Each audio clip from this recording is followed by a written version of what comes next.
সৃষ্টি জগতের কোথাও এমন একটু জায়গা নাই যেখানে আল্লাহ তাআলা আমাকে আপনাকে দেখবে না।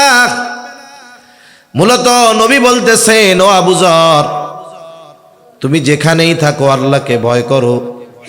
আমাদের জন্য শিক্ষণীয় বিষয় হলো, বলেন তো, আমরা অনেক সময় মন্দ কাজ, পাপের কাজ থেকে মানুষের ভয়ে বেঁচে থাকি। একটা খারাপ কাজ করতে চাচ্ছি, দেখি যে আমার পরিচিত জন, বন্ধু বান্ধব আসতেছে, আমার পরিবারের লোক আসতেছে, বাবা আসতেছে, বাবা দেখে ফেলবে, জেনে ফেলবে, এই ভয়ে পাপ কাজটা করি না। কিন্তু ওই ভয়টা আল্লাহ তাআলার ব্যাপারে আমাদের নাই, যে আমি আপনি যেখানেই থাকি না কেন, যেই পাপ করি না কেন, দুনিয়ার কেউ না দেখলেও যিনি সর্ব অবস্থায় দেখেন তিনি কে? আল্লাহ তাআলাকে ভয় করে সকল প্রকার পাপাচার অনাচার থেকে বেঁচে থাকতে পারলেই মুত্তাকি হওয়া যায়। শুধু তাই না, বড় আবেদ হওয়ার জন্য মানুষের অনেক ইবাদত করা লাগে না। আমরা তো মনে করি ইবাদত করলে আবেদ, আর নবী বলেন না, গুনাহ থেকে বাঁচলে সে বড় আবেদ। আল্লাহর নিষিদ্ধ বিষয়সমূহ থেকে বাঁচলে সে বড় আবেদ। নিষিদ্ধ বিষয় থেকে বাঁচলে যেমন মুত্তাকি, নিষিদ্ধ বিষয় থেকে বাঁচলে তেমন ওইটাই প্রকৃত আবেদ হয়ে যায়। হযরত আবু হুরায়রা রাদিয়াল্লাহু তাআলা আনহু থেকে প্রসিদ্ধ হাদিস, রাসূল আকরাম সাল্লাল্লাহু আলাইহি ওয়াসাল্লাম নবীজির সামনে সাহাবায়ে কেরাম বসা, নবীজি হঠাৎ করে বলতেছেন, মাইয়াখুযু আন্নি হাউলাইল কালিমাত ফায়ামালু বিহিন্না আও ইউআল্লিমু মান ইয়ামালু বিহিন। নবীজি বলতেছেন, কে আসো আমার থেকে এই কালিমা, এই কথাগুলোকে শুনবা, গ্রহণ করবা। শর্ত হলো কি, যে সে এই কথাগুলোর উপরে আমল করবে এবং অন্য কেউ যদি আমল করতে চায় কথাগুলো তাকে শিখায়া দিবে। আবু হুরায়রা রাদিয়াল্লাহু তাআলা আন নবীজির কাছে ঈমান এনেছেন অনেক পরে, কিন্তু নবীজির কাছে থাকছেন বেশি। ঈমান আনার পর নবীজির কাছ থেকে খুব বেশি সময় তিনি আলাদা থাকেন নাই, যার কারণে অল্প কয়েক বছর নবীজির সংস্পর্শে থাকার পরেও সবচাইতে বেশি হাদিস বর্ণনাকারী তিনি হয়ে গেছে। উনি তো রেডি থাকতেন নবী কোন সময় কি কথা বলে। কেউ কিছু বলার আগে উনি লাফায়া উঠছে, উনি বলেন, কুলতু আনা ইয়া রাসূলুল্লাহ, আমি আছি আল্লাহর রাসূল। এবার তিনি বলেন, ফাখাযা বিয়াদি ফাআদ্দা খামসান। নবীজি এইবার আমার হাতটা চেপে ধরলেন এবং গুনে গুনে 5টা উপদেশ দিলেন। কয়টা উপদেশ? জোরে বলেন না, কয়টা? গুনে গুনে 5টা উপদেশ দিলেন। অনেক সময় দেখবেন আপনি আর আপনার বন্ধু পাশাপাশি পথ চলতেছেন, বন্ধুও সামনে তাকানো, আপনিও সামনে তাকানো, আপনার নজরে অথবা আপনার চিন্তায় গুরুত্বপূর্ণ একটা কথা আসছে অথবা গুরুত্বপূর্ণ একটা বিষয় আপনি দেখছেন। ওই সময় আপনি আপনার বন্ধুকে শুধু মুখ দিয়ে বলেন না যে বন্ধু এটা দেখো, বরং হাতটা চাইবা ধরে এরকম নড়াচড়া দিয়া বলেন, বন্ধু দেখো দেখো। বলেন না এরকম? হাতটা কেন ধরলেন? তার মানে আপনি তার সর্বোচ্চ মনোযোগ আকর্ষণ করতে চান, এই জন্য মুখ দিয়ে বলার সাথে সাথে হাতটা চেপে ধরেন। অনুরূপভাবে আবু হুরায়রার হাত নবীজি চেপে ধরেছেন, যেন আবু হুরায়রা নবীজির এই কথাগুলো সর্বোচ্চ গুরুত্ব সহকারে খেয়াল দিয়া শুনে। এমনিই তো সাহাবায়ে কেরাম নবীর কথা গুরুত্ব দিয়ে শুনে, নবী বুঝাচ্ছেন যে কথাগুলো কিন্তু অতি ইম্পর্টেন্ট। এইবার গুইনা গুইনা 5টা নসিহত করেছেন, 5টা উপদেশ দিয়েছেন। 1 নাম্বার উপদেশ, নবীজি বলেন, ইত্তাকিল মাহারিমা তাকুন আবাদান নাস। কে চায় না এই পৃথিবীতে ইমানদার সবচাইতে বেশি, সবচাইতে বড় আবেদ হতে? কে না চায়? আমরা তো মনে করি যেই ব্যক্তি শুধু 5 ওয়াক্ত ফরজ সালাত, ফরজ নামাজ নয়, সাথে সাথে তাহাজ্জুদ, আওয়াবিন, ইশরাক সহ অন্যান্য সব নফল ইবাদত করে, আমরা বলি লোকটা বড় আবেদ। কিন্তু নবীজি আবু হুরায়রা রাদিয়াল্লাহু তাআলা আনহুকে বলেন, আবু হুরায়রা, তুমি নিষিদ্ধ বিষয়গুলো ছেড়ে দাও, আল্লাহ তাআলা যেইগুলো মানা করেছেন সেইগুলো থেকে বিরত থাকো, ওই ব্যাপারগুলো থেকে বেঁচে থাকো, তাহলে কি হবে? বলে তাকুন আবাদান নাস, তুমি মানুষের মধ্যে সবচাইতে বড় আবেদ হয়ে যাবা। ইত্তাকিল মাহারিম, নিষিদ্ধ বিষয় থেকে বিরত থাকো। তাকওয়ার থেকে কথা শব্দটা আসছে। তাকওয়া শব্দের এক অর্থ বিরত থাকা। কিসের থেকে? বলে পাপের থেকে, আল্লাহ যা মানা করছে তার থেকে। এখন বলেন তো, একজন আল্লাহ তাআলার নিষিদ্ধ বিষয় থেকে বেঁচে থাকে না, সে যত বেশি ইবাদত করুক না কেন, নিজেকে নিজে আবেদ ভাবতে পারে, কিন্তু আল্লাহ তাআলার তালিকায় ওই ব্যক্তি আবেদ হতে পারে নাই। সেজন্য আমাদের সকল প্রকার নিষিদ্ধ পাপাচার, আল্লাহ তাআলা যা নিষিদ্ধ করেছেন তা থেকে বেঁচে থাকতে হবে।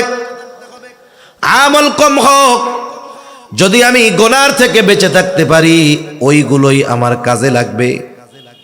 হাদিসের মধ্যেও রাসূলুল্লাহ সাল্লাল্লাহু আলাইহি ওয়াসাল্লাম আরো জানায় দিয়েছেন যে আল্লাহ তাআলার কাছে অল্প আমল হলেও সেটা কবুল হয়ে যায় যদি ইখলাস ঠিক থাকে।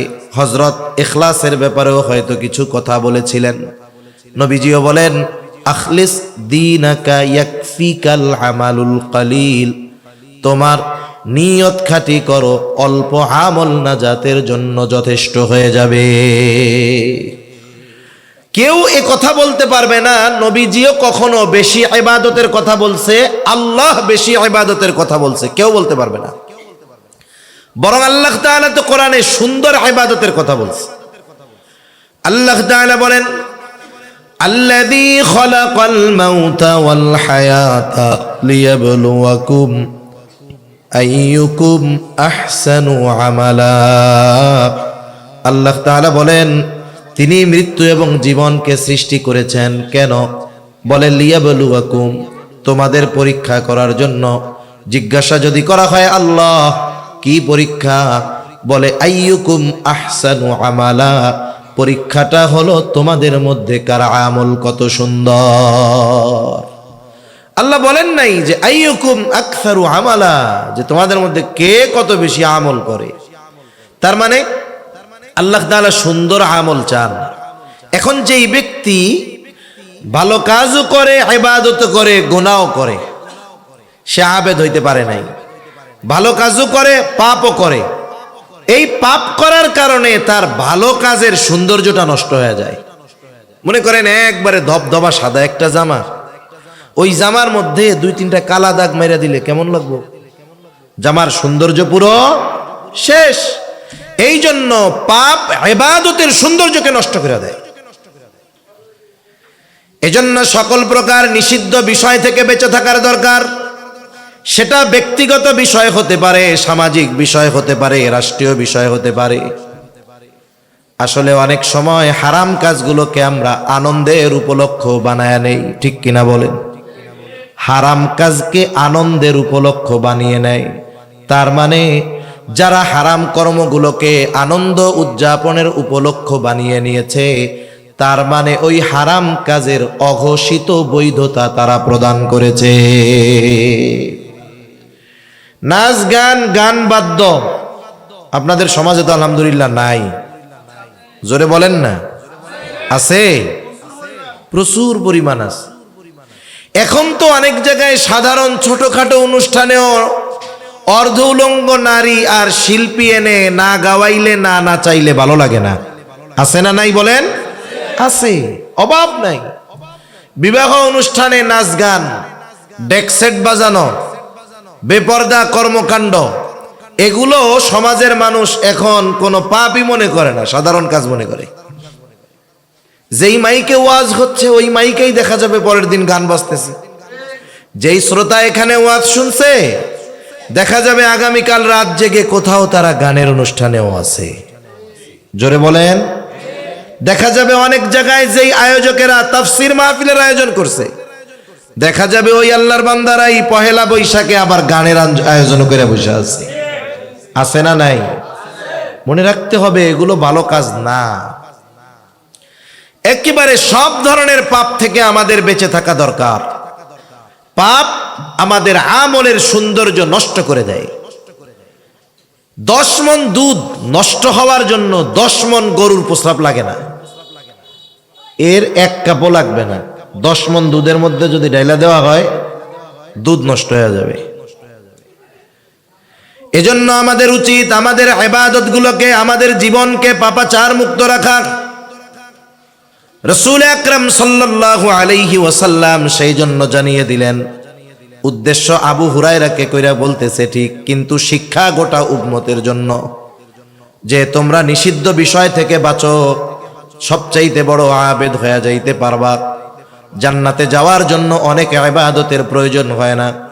আমি আপনাদের বেশি ইবাদত করতে নিরুৎসাহিত করতেছি তা নয়, বরং আমার মূল উদ্দেশ্য হলো ইবাদত বেশি করেন, তবে যেন পাপাচার আমাদের দ্বারা না হয়।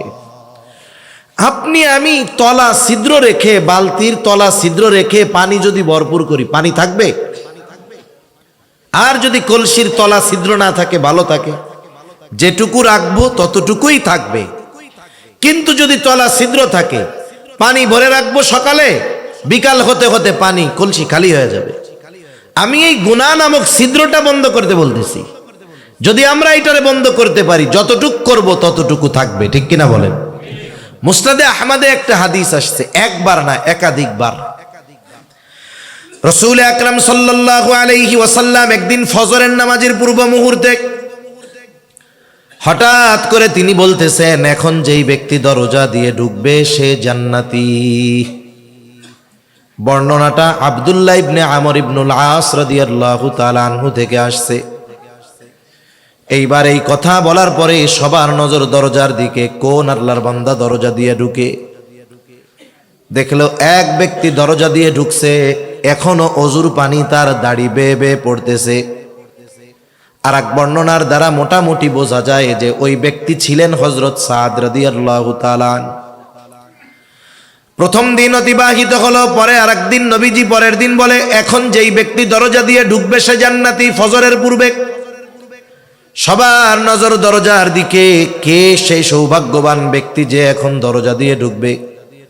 তাকায় দেখে বিগত দিন যে ব্যক্তি ঢুকছে যেই অবস্থায়, আজকেও সে সেই অবস্থায় ঢুকছে।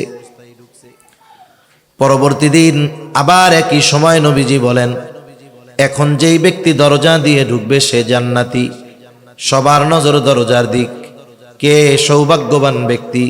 তাকায় দেখলো বিগত 2 দিন যেই ব্যক্তি যেই অবস্থায় প্রবেশ করেছে, আজকেও ওই ব্যক্তি একই অবস্থায় দরজা দিয়ে প্রবেশ করতেছে।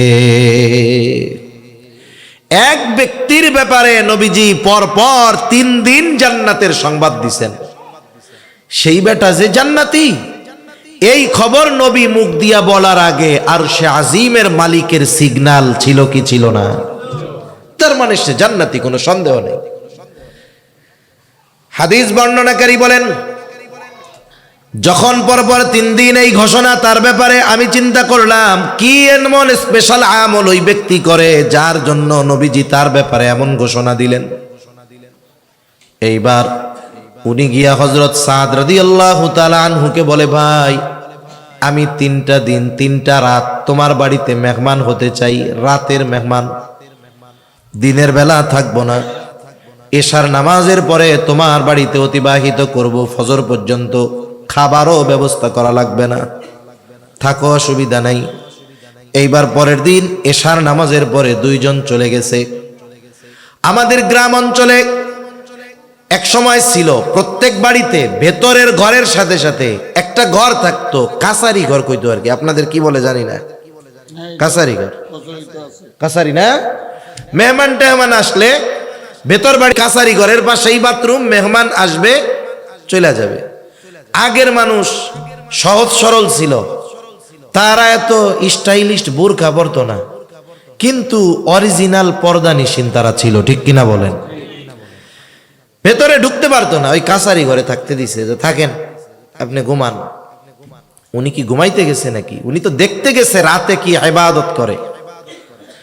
খেয়াল করলো হযরতে সাদ ঘরে ঢুকছেন, একটু পরে বাতি নিভায়া দিয়া ঘুমায় পড়ছে, ঘুমায় গেছে, শুয়ে পড়েছে, ঘুমায় গেছেন। আর উনি সারা রাত জেগে জেগে পাহারা দিচ্ছেন কখন উঠে আর কি আমল করে, অপেক্ষা করতেছে। রাত অতিবাহিত হয়ে ফজরের আজানের আওয়াজ কানে চলে আসলো, কোনো খবর নাই। আজানের পরে দেখে আল্লাহর বান্দা ঘুম থেকে উঠছে চোখ ডলতে ডলতে। এইবার জরুরত সেরে অজু করে সব হাজত সেরে মসজিদের দিকে রওনা হয়ে গেছে। চিন্তা করে সারা রাত তো ঘুমাইলো, কোনো ইবাদত দেখলাম না। পরের দিন আবার সারা রাত জাগ না, দেখে বাতি নিভাইয়া ঘুমায় গেছে, আর কোনো খবর নাই। উঠছে গিয়া একবারে ফজরের ওয়াক্তর পরে, ফজরের আজান দেওয়ার পরে। দ্বিতীয় দিনে কি অবস্থা, চিন্তা করে কি ব্যাপার। স্পেশাল আমলগুলা তো যারা আহলুল্লাহ বুজুর্গানে দিন রাতের আধারে নীরবে নিভৃতে তারা তাদের গোপন আমলগুলা করে। কইরে 2 দিন হয়ে গেল দেখি শুধু ঘুমায়। চিন্তা করে কোনো ব্যক্তি যদি ধারাবাহিক আমল করে, ইচ্ছাকৃতভাবে পর পর 3 দিন সে আমল বাদ দিতে পারে না।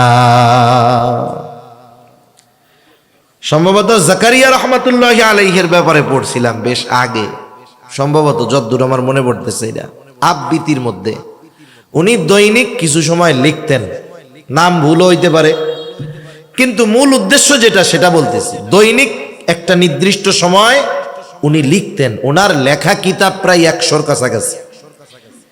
এত বড় একজন শাইখুল হাদিস, কত খেদমত করছে, এরপরে এতগুলা লেখছে। ওনারা যা লেখা গেছে তা আমাদের হায়াতে পড়া সম্ভব না। লিখছেন, উনি লিখতেছেন। সম্ভবত হুসাইন আহমদ মাদানী রহমাতুল্লাহি আলাইহি ওই টাইমটাতে ওনার বাসায় আসছে। এখন লেখার সময় অন্যান্য সবার ক্ষেত্রে উনি একরকম ছিলেন, আব্দুল কাদের রায়পুরি রহমাতুল্লাহি আলাইহি আর হুসাইন আহমদ মাদানী রহমাতুল্লাহি আলাইহির ব্যাপারে ওনার নিজাম আর একরকম ছিল। যত কাজ থাক, ব্যস্ততা থাক, এই 2 আল্লাহর বান্দা আসলে উনি ওনার সব কিছু বাদ দিয়ে ওনাদের খেদমতে যাইতেন। হুসাইন আহমদ মাদানী রহমাতুল্লাহি আলাইহি বুঝতে পারছে ওনার মধ্যে কোনো অস্বস্তি কাজ করতেছে, তো জিজ্ঞাসা করছে কি অবস্থা, কি হয়েছে। তখন উনি বলছেন যে দৈনিক এই সময় আমি কিছু লেখি, এখন এই সময়টা পার হচ্ছে, আমার লেখা হইতেছে না, আমার মধ্যে অস্থিরতা কাজ করতেছে। উনি লেখার স্থানে গিয়ে বসে 2-1 কলম লিখে আসছেন, এই পর্যন্ত ওনার অস্থিরতা দূর হয় নাই। সুবহানাল্লাহ। তাহলে যেই ব্যক্তি ধারাবাহিক আমল করে পর পর 3 দিন তার আমল বাদ যাবে, এটা তো হইতে পারে না। তাইলে মনে হয় তৃতীয় রাত্রে আমার কাঙ্ক্ষিত যেই উদ্দেশ্য সেটা সফল হবে। তৃতীয় দিন আবার এশার নামাজের পরে তিনি দেখলেন ঘুমায় গেছে, আর তিনি সারা রাত অপেক্ষা করতেছেন, এই বুঝি উঠে, এই বুঝি আমলটা দেখি। সারা রাত পার হয়ে গেল, ফজরের আজানের পরে ঘুম থেকে উঠলেন। 3 দিন দেখলেন এশার নামাজের পরে ঘুমায়, ফজরের আজান দিলে ঘুম থেকে উঠে, স্পেশাল কোনো আমল পাইলাম না। এইবার আর উৎসুক মনকে তিনি থামায় রাখতে পারলেন না, যে বলতেছে ভাই তোমার বাড়িতে 3টা রাত অবস্থান করার কারণ এমনটা নয় যে আমার বাড়িতে বিছানা টিছানা কিচ্ছু নাই, বরং তোমার বাড়িতে 3 রাত অবস্থান করার কারণ এর আগে পরপর 3 দিন ফজরের নামাজের পূর্বে নবীজি হঠাৎ ঘোষণা করেছেন যেই ব্যক্তি এখন দরজা দিয়ে ঢুকবে সে জান্নাতি। আমরা সবাই নজর দিয়ে তাকায় আছি কোন ব্যক্তি ঢুকে। নবীজির এই ঘোষণার পর পরপর 3 দিন যেই ব্যক্তি দরজা দিয়ে প্রবেশ করেছে তুমি হলা সেই ব্যক্তি। নবী তোমার ব্যাপারে বলেছে তুমি জান্নাতি, কোনো সন্দেহ নাই। কি দেখতে আইছিলাম কি আমল করো রাত জায়গা, তা কিছুই তো দেখলাম না। এইবার হযরত সাদ রাদিয়াল্লাহু তাআলা আনহু বলেন, নবীজি যদি আমার ব্যাপারে এমন ঘোষণা দিয়ে থাকেন তো আলহামদুলিল্লাহ, তবে তুমি যেই আশায় রাত্র যাপন করেছো এমন কোনো কিছু আমার নাই। তবে একটা জিনিস, আমি তো অন্যান্য যেগুলো করণীয় সেগুলো অবশ্যই করি, বর্জনীয় বিষয়গুলো থেকে বেঁচে থাকি।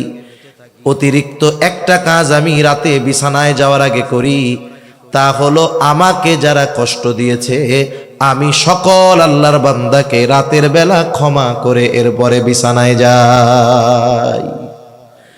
এখন বলেন, আমাদের দেশে যদি কেউ তাহাজ্জুদ না পড়ে তারে আমরা আল্লাহর ওলি বলতে রাজি নাই। আমি তাহাজ্জুদ পড়ার ব্যাপারে নিরুৎসাহিত করতেছি না, মূল উদ্দেশ্য কি? গোনা থেকে বাঁচা। তাহাজ্জুদ না পড়লে আমরা তারে আবেদ বলতে রাজি নাই। কারামত না দেখলে আল্লাহর ওলি বলতে রাজি নাই।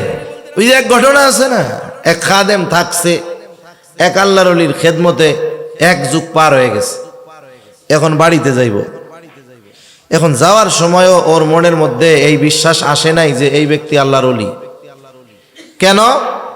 সে প্রশ্ন করতেছে, হুজুর আপনি কেমন আল্লাহর ওলি বুঝলাম না, 12 বছর থাকলাম, একটা কারামতিও আপনি দেখাইতে পারলেন না, আপনি কেমন আল্লাহর ওলি? হ্যাঁ, এবার আল্লাহর বান্দা বলে, বেটা বিগত 40 বছর আমার কোনো সুন্নাত ছুটে নাই, এর চাইতে বড় কারামত আর কি হইতে পারে? বিগত 40 বছর আমার দ্বারা গোনা সংগঠিত করার নাই আল্লাহ, এর চাইতে বড় কারামত আর কি হইতে পারে? তার মানে আমাদের ক্ষেত্রে কারামত বা আল্লাহর ওলির সংজ্ঞা, আমাদের ক্ষেত্রে আবেদের সংজ্ঞা, এগুলো আমাদের মন মতো। ইসলামী শরীয়তের পরিভাষায় প্রকৃত আবেদ আর আল্লাহর ওলি যারা, তাদেরকে আমরা মানতে রাজি নাই। আল্লাহর ওলি কি হবে?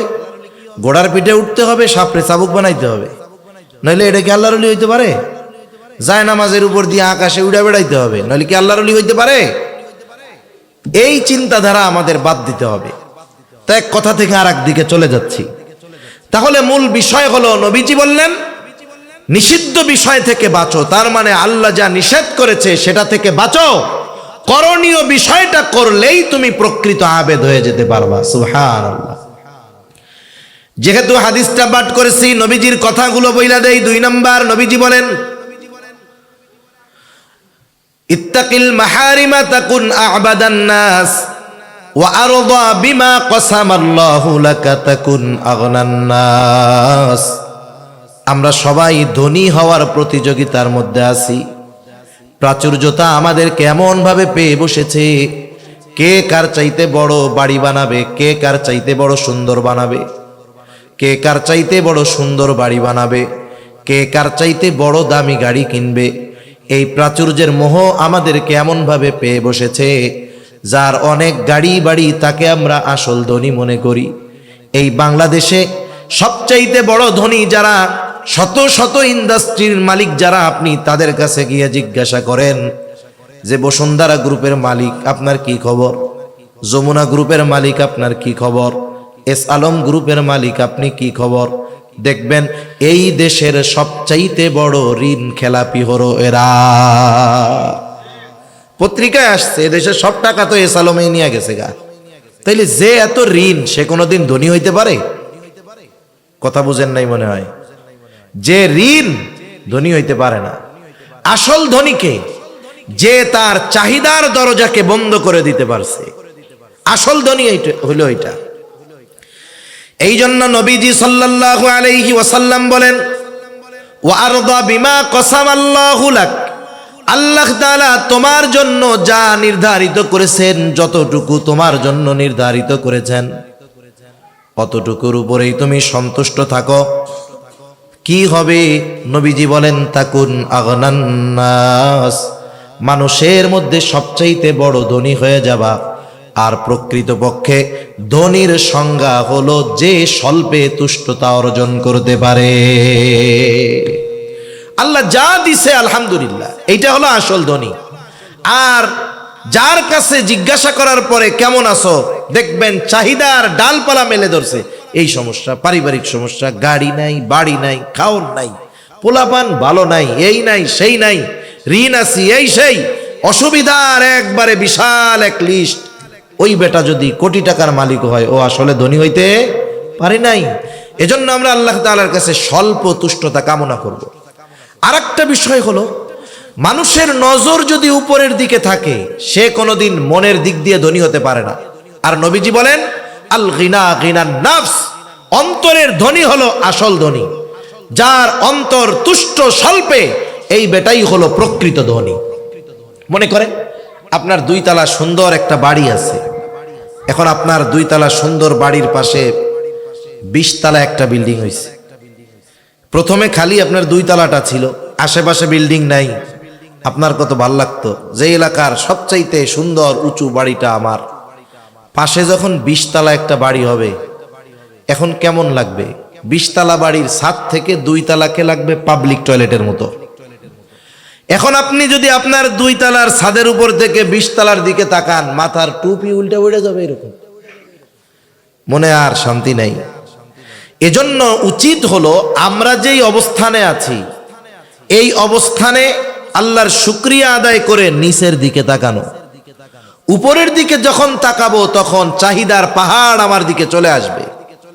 আপনি ওইটা বাদ দিয়ে নিচের দিকে যদি তাকান, 2 তলা বাড়ির মালিক, যে আমার তো 2 তলা একটা বিল্ডিং আছে কিন্তু আমার প্রতিবেশীর টিনেরও ঘর নাই, সে পলি দিয়ে কেমন করে বাঁশ দিয়ে কত কষ্ট করে আছে, তার শীতেও কষ্ট গরমেও কষ্ট, আর আল্লাহ তাআলা আমাকে 2 তলা বাড়ি দিয়েছে, বাড়ির মধ্যে এসি লাগানো আছে, গরমেও আরাম শীতেও আরাম। এই জন্য যতক্ষণ না আমরা আল্লাহ তাআলার দেওয়া নির্ধারিত বস্তুর উপরে পরিপূর্ণ সন্তুষ্ট না হব, আত্মার ধনী যতক্ষণ না হব, তার মানে স্বল্পে তুষ্টতা যতক্ষণ অর্জন না করব, আর চাহিদার নজরকে যতক্ষণ আমার অবস্থান থেকে নিচের দিকে না দিব, হাজারো কোটি টাকার মালিকও আমি আপনি যদি হয়ে যাই, আল্লাহর কসম আমি আপনি প্রকৃত ধনী হতে পারবো না। নবীজি শখ আঁকতেছেন, শখ আঁকছেন, শখ আইকা বুঝাইতেছেন, দাগ কিছু ভিতরে রাখছেন শখের আর বাইরে দিয়ে দিছেন, কিছু দিছেন বাইরে, একটা দিয়ে দিছেন ভিতরে। কি বুঝাইতে চান?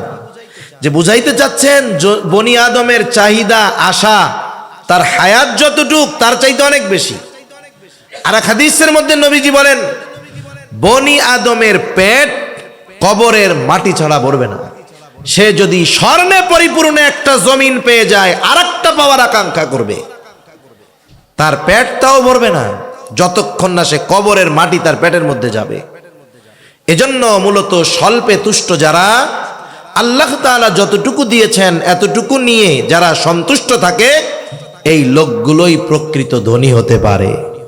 এদের আর সম্পদের আশায় অন্তরের মধ্যে কষ্ট লাগে না, এরা অন্যান্য চিন্তা করে না, এরা হতাশায় ভুগে না, চাহিদার সমুদ্রে হাবুডুবু খায় না। এরপরে নবীজি সাল্লাল্লাহু আলাইহি ওয়াসাল্লাম বলেন, ওয়া আহসিন ইলা জারিকা তাকুম মুমিনা। নবীজি বলেন, তুমি তোমার প্রতিবেশীর সাথে সদাচরণ করো, তাহলে তুমি প্রকৃত মুমিন হতে পারবা। প্রতিবেশীর সাথে সদাচরণ করা দরকার। আর রাসূল সাল্লাল্লাহু আলাইহি ওয়াসাল্লাম প্রতিবেশীর হকের ব্যাপারে বলেন, জিবরাইল আলাইহিস সালাম আমাকে প্রতিবেশীর হকের ব্যাপারে এত গুরুত্ব দিয়েছেন, এক সময় আমি তো মনে করেছিলাম প্রতিবেশীকে হয়তো ওয়ারিশ বানিয়ে দেওয়া হবে। আর আমাদের দেশে সবচাইতে বড় দুশমন থাকে প্রতিবেশী। কেউ যদি একটু প্রভাব প্রতিপত্তিশালী হয়, আত্মীয় স্বজন যদি ক্ষমতাধর থাকে, বড় নেতা থাকে, তাহলে এই ক্ষমতাধর আত্মীয় স্বজনের পরিচয়কে ব্যবহার করে প্রতিবেশীর উপরে জুলুম করে। আছে না নাই? অভাব নাই। মনে করেন আপনার বাড়িতে আগুন লাগছে, আপনার আত্মীয় স্বজন বড় অফিসার, সব ঢাকা রাজধানীতে। বলেন তো যতই পাওয়ার থাক, ওইখান থেকে মোবাইলে ফু দিলে আগুন নিভে যাবে? আগুন নিভাতে আগে আসবে কে? প্রতিবেশী। অথচ এর সাথেই আপনার খারাপ সম্পর্ক। গভীর রাতে আপনি টাকা পয়সাওয়ালা মালিক, আপনার বাড়ির পাশে একজন টমটম চালায়, আপনার বাবা স্ট্রোক করছে, কি করবেন? টমটমওয়ালার টমটমে আপনাকে তাকে হসপিটালে নিয়ে যাইতে হবে, কিন্তু এর সাথে আপনার ব্যবহার খারাপ। ও মনে মনে মরুক গা, আমার কি হয়েছে? এজন্য প্রতিবেশী তাদের সাথে ভালো আচরণ করা দরকার। প্রতিবেশীর হকের কথা নবীজি বর্ণনা করতে গিয়ে এখানে আল্লাহর রাসূল সাল্লাল্লাহু আলাইহি ওয়াসাল্লাম ধর্মকে প্রাধান্য দেন নাই। যে এমন বলেন নাই যে প্রতিবেশী মুসলিম হলে তার প্রতি হক বেশি, অমুসলিম হলে কম। আয়েশা সিদ্দিকা রাদিয়াল্লাহু তাআলা আনহা নবীজিকে জিজ্ঞাসা করতেছে, আমার প্রতিবেশী একজন মুসলিম আর একজন অমুসলিম, ইয়া রাসূলুল্লাহ, এই দুইজনের মধ্যে প্রতিবেশী হিসাবে আমার কাছে বেশি হক প্রাপ্য কে? নবীজি বলতে পারতেন যে মুসলিম সে, এই কথা নবীজি বলেন নাই। নবীজি বললেন, যার দরজা তোমার দরজার বেশি কাছে, প্রতিবেশী হিসাবে সে তোমার কাছে বেশি হক প্রাপ্য। সুবহানাল্লাহ। তাহলে একজন প্রতিবেশী যদি অমুসলিমও হয়, সে যদি আমার বেশি কাছে হয় একজন মুমিনের চাইতে, প্রতিবেশী হিসাবে অমুসলিম হোক, প্রতিবেশী হিসাবে সে আমার কাছে বেশি হক প্রাপ্য। এজন্য একটা মানুষ যদি প্রকৃত মুমিন হতে চায়, নবীজি বলেন সে যেন প্রতিবেশীর সাথে সদাচরণ করে, ভালো ব্যবহার করে, প্রতিবেশীর কষ্টের কারণ যেন না হয়, প্রতিবেশীকে যেন কষ্ট না দেয়। আমাদের অবস্থা কি? আমরা ভালো প্রতিবেশী চাই, কিন্তু নিজে ভালো প্রতিবেশী হইতে রাজি নাই। আমি চাই যে আমার প্রতিবেশীর মাধ্যমে আমি যেন কষ্ট না পাই, কিন্তু আমি নিজে আবার প্রতিবেশীকে কষ্ট দিতে থাকি। এটা হলে হবে না। একটু সহনশীল হতে হবে। প্রতিবেশীর দ্বারা যদি একটু কষ্ট পাইও, একটু সবর করব, আর এই কারণে তাকে কষ্ট দিব না। এভাবে যদি আমি চলতে পারি, ইনশাআল্লাহ আমার প্রতিবেশীও ভালো হয়ে যাবে। হাদিসের মধ্যে 3টি বিষয়কে সৌভাগ্যের প্রতীক বলা হয়েছে। এর মধ্যে একটা হলো ভালো প্রতিবেশী। একটা গল্প শোনাই আপনাদের, কষ্ট হইতেছে নাকি? এক অমুসলিম একটা জমি বিক্রয় করবে।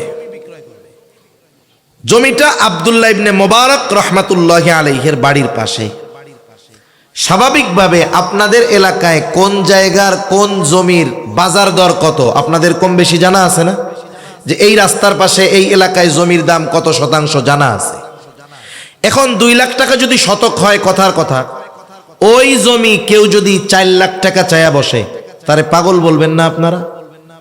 এই মিয়া, বাজার দরের চাইতে একটু বেশি চাইতে পারো, 1 লাখের জায়গায় 1,10,000 চাইতে পারো, 2 লাখ টাকা দাম হয় কেমনে? দ্বিগুণ দাম কেমনে হয়?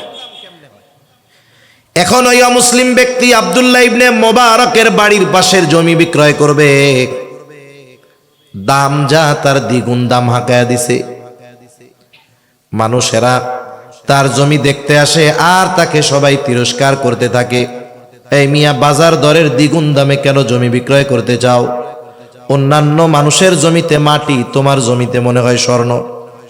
এইভাবে মানুষ তাকে তিরস্কার করতেছে।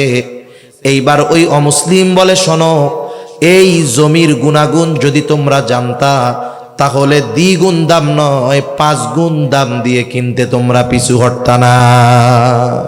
কেন রে? বলে, তুমি তো এইখানে জমি কিনলে শুধু জমির মালিক হবা না, জগৎ বিখ্যাত মুহাদ্দিস আব্দুল্লাহ ইবনে মোবারকের প্রতিবেশী হতে পারবা। এর চাইতে সৌভাগ্যের আর কি হতে পারে? আমি আব্দুল্লাহ ইবনে মোবারকের ছোট্ট একটা জীবনী রেসালা পড়তেছিলাম ওনাকে নিয়ে। ওই বইটার মধ্যে এই ঘটনাটা আসছে।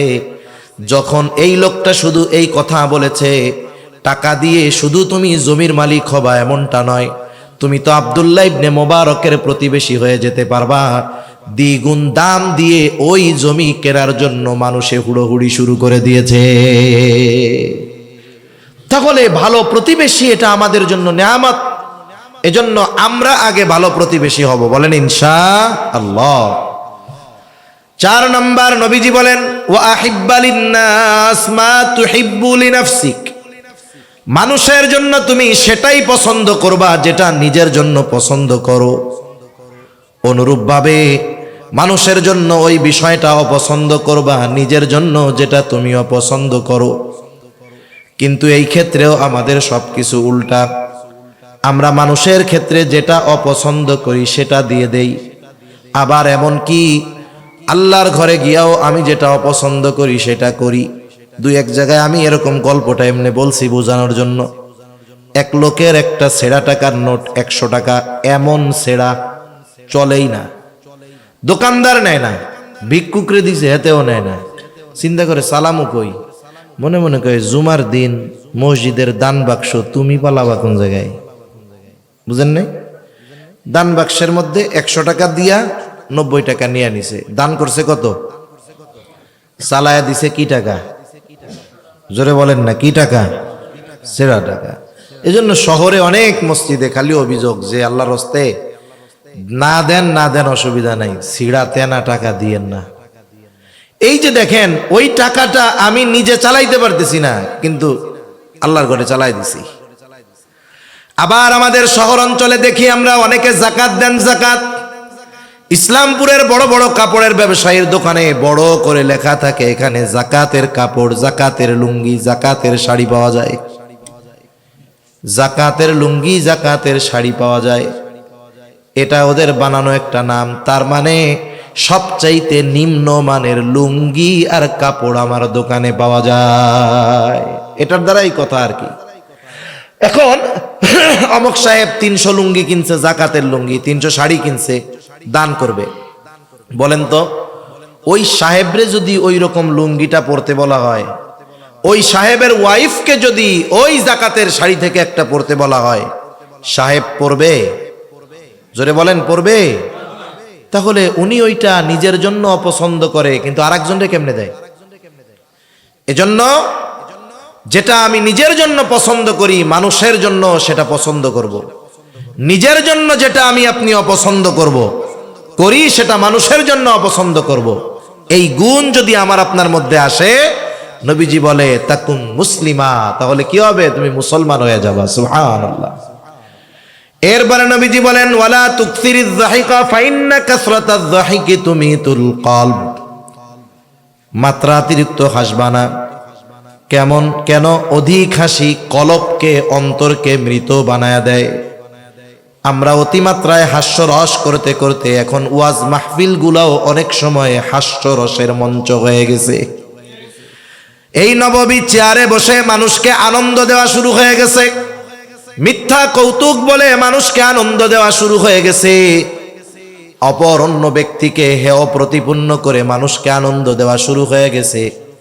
এই জন্য এই ধরনের মাহফিল গুলা থেকে আমাদের চোখের পানি ছেড়ে আল্লাহর কাছে তওবা করে বাড়ি ফিরে যাওয়ার কথা ছিল, কিন্তু এই যে মাহফিল গুলাকে হাস্যরসের মঞ্চে পরিণত করার কারণে আগের মতো মানুষের দিল নরম হয় না, আমাদের কথাগুলাও মানুষের দিল পর্যন্ত পৌঁছায় না, মানুষের চোখ দিয়ে সহজে পানি আসে না। আল্লাহ তাআলাও মানা করেছেন। আল্লাহ তাআলা বলেন ফালইয়াদহাকু কলিলান ওয়ালইয়াবকু কাসীরা। আল্লাহ রাব্বুল আলামিন বলেন ফালইয়াদহাকু কলিলা, কম হাসো, ওয়ালইয়াবকু কাসীরা, কাঁদো বেশি। দুনিয়ায় বেঁচে আছি বুঝতেছি না, একটা সময় আসবে, ওই সময়ের কথা যদি আমরা এখন থেকে চিন্তা করতাম, মৃত্যুর চিন্তা যদি আমার মধ্যে থাকতো, কবরের চিন্তা যদি আমার মধ্যে থাকতো, হাসরের চিন্তা যদি আমার মধ্যে থাকতো, মিজানের চিন্তা যদি আমার মধ্যে থাকতো, পুলসেরাতের চিন্তা যদি আমার মধ্যে থাকতো, জাহান্নামের ভয় চিন্তা যদি আমার মধ্যে থাকতো, আল্লাহর কসম আমি যদি এই বিষয়গুলোকে যদি হৃদয় দিয়ে অনুধাবন করতে পারতাম, তাহলে আমাদের মুখ দিয়ে কোনোদিন, চেহারায় কোনোদিন হাসির প্রভাব দেখা যাইত না।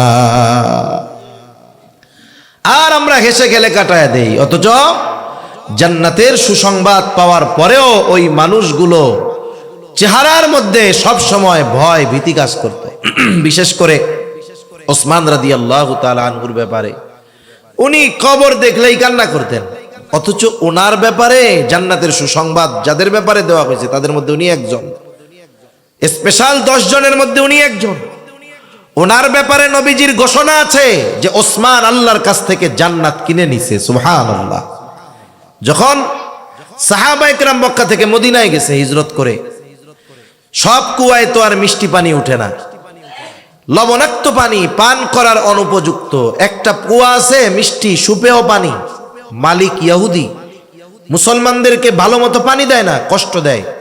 অসুস্থ হয়ে গেছে মুসলমানেরা, পানি পান করতে পারতেছে না। নবীজির কাছে অভিযোগ দেওয়া হলো, ইয়া রাসূলুল্লাহ সাল্লাল্লাহু আলাইহি ওয়াসাল্লাম, আমরা তো পানি পান করতে পারতেছি না, অসুস্থ হয়ে গেছে অনেকে। নবীজি ঘোষণা করলেন, তোমাদের মধ্যে কে আছো ইহুদির কাছ থেকে এই কূপটা ক্রয় করে মুসলমানদের পানির সমস্যা দূর করে দিবা। সবাই তো ফজিলত হাসিল করতে চায়। এইবার ইহুদির কানেও এই খবর গেছে যে নবীজি এই ঘোষণা দিছে। ইহুদিও চিন্তা করছে, ভালোই ব্যবসার একটা লাইন। এই ঘোষণা যখন দিয়েছে, যে ইহুদির কাছে কূপ কেনার জন্য যায়, ইহুদি কূপের চাইতে বহুগুণ বেশি দাম হাঁকায় বসে থাকে, কেউ কিনতে পারতেছে না। যেমন নাকি করোনা যখন শুরু হয় নাই, করোনার আগে মাস্ক শব্দটা 2-4 জন মানুষ চিনত শতকরা। করোনার সময় যখন ওয়াজ, বারবার খালি হাত ধুবেন, সাবান দিয়া ধুবেন, স্যানিটাইজার দিয়া ধুবেন, একেবারে 5 মিটার দূরে দূরে দাঁড়াবেন, আর নাকের মধ্যে মাস্ক পরবেন। এই মাস্কের কথা যখন উঠছে, ফার্মেসির মধ্যে 3 বছর মাস্কের বক্স পড়ে আছে, ইঁদুরে কোনাও কাইটা দিছে, কেউ কেনে না। কিন্তু দেখা গেল আটানা কইরা কেনা মাস্কগুলো এক একটা 40-50 টাকাও বিক্রয় করছে। তার মানে জিনিসের যখন চাহিদা হয় আর যদি ওইটা কম থাকে, ওইটার দাম বেড়ে যায়। আবার নবী বলছে সাহাবায়ে কেরাম যাইতেছে আরো খালি দাম বাড়াইছে, কেউ কিনতে পারে না, ওইরকম টাকা কারো কাছে নাই। ওসমান রাদিয়াল্লাহু তাআলা আনহু আসছেন, ওনার কাছে খবর গেছে যে নবীজি এই কথা বলছে। উনি ইহুদির কাছে চলে গেছেন, ইহুদির কাছে গিয়া বলে কত চাও তুমি কূপের দাম বলো। ইহুদি মূল দামের চাইতে বহু গুণ বাড়ায়া কূপের দাম চেয়েছে। ওসমান তো গনি, আল্লাহ তাআলা সম্পদ দিয়েছে অনেক। ইহুদির কথার পরে আর কোনো কথা নয়, যেই পরিমাণ অর্থ চেয়েছে সেই পরিমাণ অর্থ পরিশোধ করে কূপটা নিজে কিনে নিয়েছে। সাথে সাথে কূপ ব্যবহার করার জন্য উন্মুক্ত করে দিল। নবীজির কাছে খবর গেছে, ইয়া রাসূলুল্লাহ, মুসলমানদের পানির কষ্ট দূর হয়ে গেছে। কেমনে? বলে আপনার জামাতা উসমান এত দাম দিয়া ইহুদির কাছ থেকে কূপ ক্রয় করে মুসলমান সহ মানুষের জন্য উন্মুক্ত করে দিয়েছে। নবীজি তখন বলতেছে, শোনো, উসমান ইহুদির কাছ থেকে কূপ কিনে নাই, বরং উসমান আল্লাহ তাআলার কাছ থেকে জান্নাত কিনে নিয়েছে। এই ধরনের মানুষগুলাও কবরের কথা চিন্তা করে কান্না করতেন, কিন্তু আমাদের অবস্থা কি? আমাদের কান্নার খবর নাই। এজন্য হাসতে হাসতে আমাদের দিল শেষ।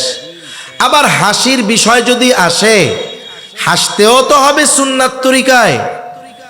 হ হ করে অট্ট হাসি হাসা যাবে না। তাবাসসুমান, নবীজি হাসতেন, মুচকি হাসি, এটা নবীজির সুন্নাত। তাহলে এই হাদিস থেকে শিখলাম কি? পাপ ছাড়বো, তাইলে আবেদ হওয়া যাবে। যা আছে তাতে সন্তুষ্ট থাকলে ধনী হওয়া যাবে। প্রতিবেশীর সদাচরণের মাধ্যমে প্রকৃত মুমিন হওয়া যাবে। নিজের পছন্দ যদি অন্যের জন্য পছন্দ করি, তাহলে প্রকৃত মুসলমান হওয়া যাবে। আর যদি হাসি কমিয়ে কান্না বাড়াতে পারি, মৃত কলব জিন্দা হয়ে যাবে।